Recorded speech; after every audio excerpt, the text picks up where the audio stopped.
Try it again. Okay. All right, Mike. Unit 101, building 46, address 8362. Got it. Garage door openers, he'll receive 2. Okay. We're opening them now. You have the brick paver driveway.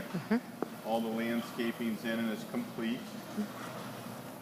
This is a sewer clean out right here, not something that he would have to address, but it's something the plumber would use at that time if there was a sewer backup. Inside the garage, this right here is an important feature. This is the water shutoff, so when he is away, or if his son's away, or whoever's staying, they would move it to this position right here. That shuts the water off to the unit. So that will help from the standpoint of water unmanaged is not good. You know, water managed means someone lived there. It works out really well. Of course. So I'm going to go ahead and put that back in the on position right there. Okay. Behind us here we have the garage entry keypad. And so once he closes, he can come and put in a 4-digit code. Right now the 4-digit code is the address. Okay. So if he He wants can change that when to he wants. change that, you can do it pretty simply, just hitting the purple button up at the garage entry, up at the garage opener. Here, there's a purple button, and then hit that, and then walk out and put a 4-digit code and hit enter. Got it. Okay, let's test one thing. This right here opens and closes. It does have the safety feature underneath. Right. Take it back up. One thing they can also do if they're away for a while is hit the lock button, but they got to be careful because if they hit the lock button and don't realize it, they might think something's wrong with the opener. Okay. Right here is the 4 numbers that are very important. You have your HVAC, electrical, and plumbing. Then you have your emergency number, which I'll go over at the end, and it's on a form that he'll receive as well. You'll have to give to him. So that's the 4 numbers right there. Inside here is an electric panel. Right now everything is turned on all the way through, and everything is marked. And it did a pretty nice, neat job with everything marking. I've run everything, the washer, the dishwasher, everything's been run, so we should be in good shape that way. Good. Up above there, that's the doorbell transformer. Everybody has one of those ugly things in their garage, and that's his job is to do the low voltage down so the doorbell will work, and we'll check that in a moment. Okay. The outlets in the garage are GFI receptacles. So if you have the gold button, a lot of things aren't going to work in here, like your garage door opener. So it's important that that's in that position there. So if he walks out and sees it there, that garage door is not going to work. Okay. All right. So he just needs to reset it, and you would be able to operate that. Okay. Also at closing, he's going to receive two keys. He needs to have somebody take one of the keys, come to this lock, and the lock I'll show you in just a minute. Put the key in, turn it, and pull it out. It drops a tumbler and takes it off the builder key. Then I wouldn't have access. Okay. Okay, so that's something they'll need to do there. And he has 2 lights here, one for the garage light above your head, and then the other one turns on the light In the front. on the front. Okay. We're going to go around the corner and go through the front door. I'll have you go that way. I'll meet you in 1 second. Okay. That's your little outside light.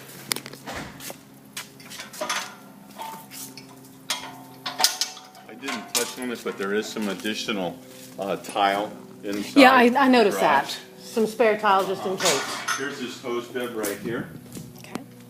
This is per code, it's a backflow preventer, so it doesn't allow any type of water surge, allow anything to get back into the system.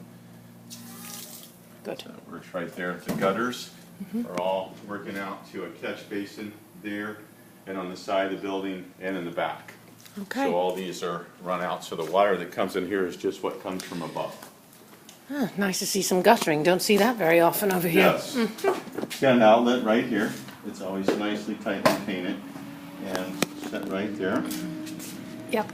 And then We have the tack system, which we spoke about during the pre-drywall meeting. That is the tubes in the wall. So if he wants to set something up with Home Team Pest Defense, they could take care of the pest defense for him, and he really wouldn't have to be here.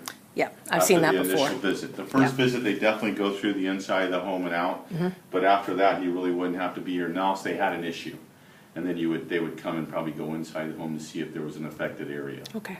From that standpoint, so that's up to him. There's nothing in the system now, so it's 100% up to him to what he chooses to do. For pest control. Got it. Doorbell's working. He does have a peephole, which we'll take a look at in a second. Right there.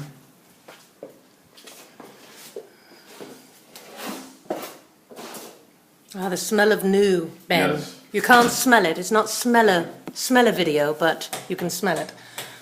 Get all the lights on. This right here is his laundry. Right here. So you can see, got a green light on there running that. Dryer right here.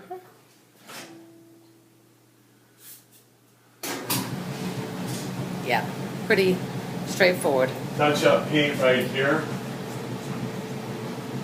So he has his walls and his trim.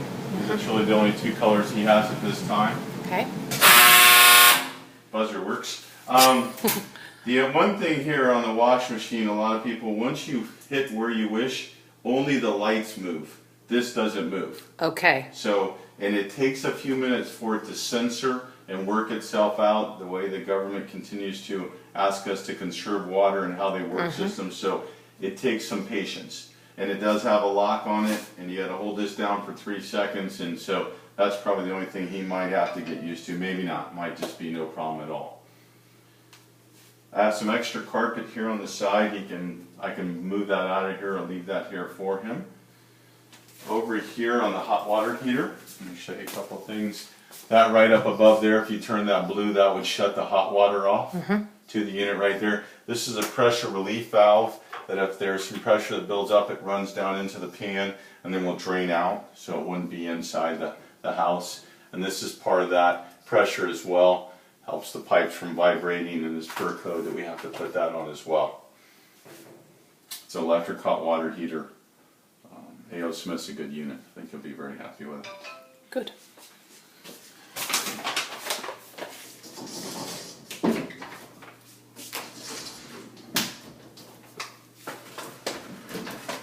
Foyer right through here, but then it looks Nicely like I need to tiled. sweep. Tiled on the diagonal, which is Then lovely. you have his bin here.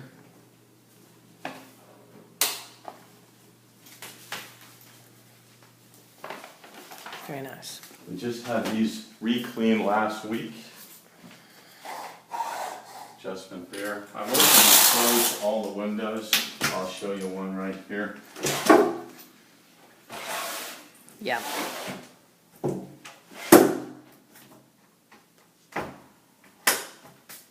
Nice Venetian blinds, wooden blinds. Right.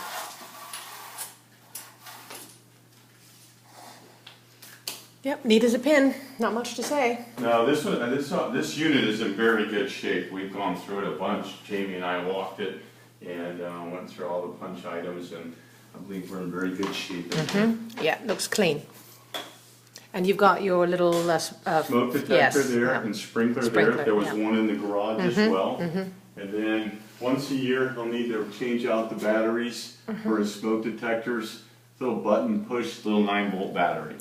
And there's also a couple in here possibly that are the carbon, which is a combo, and then you just have to do it a little bit differently. That one's a smoke detector as well there. When they start beeping, Ben, that's when you need to change the battery. Everything's good through here. If he ever goes to a security system, that's where his keypad will be. Okay. It's low voltage run out to the garage, and that's where they would plug it in out there. Pretty drywall area there. Stepping into here, we have 4-shelf linen.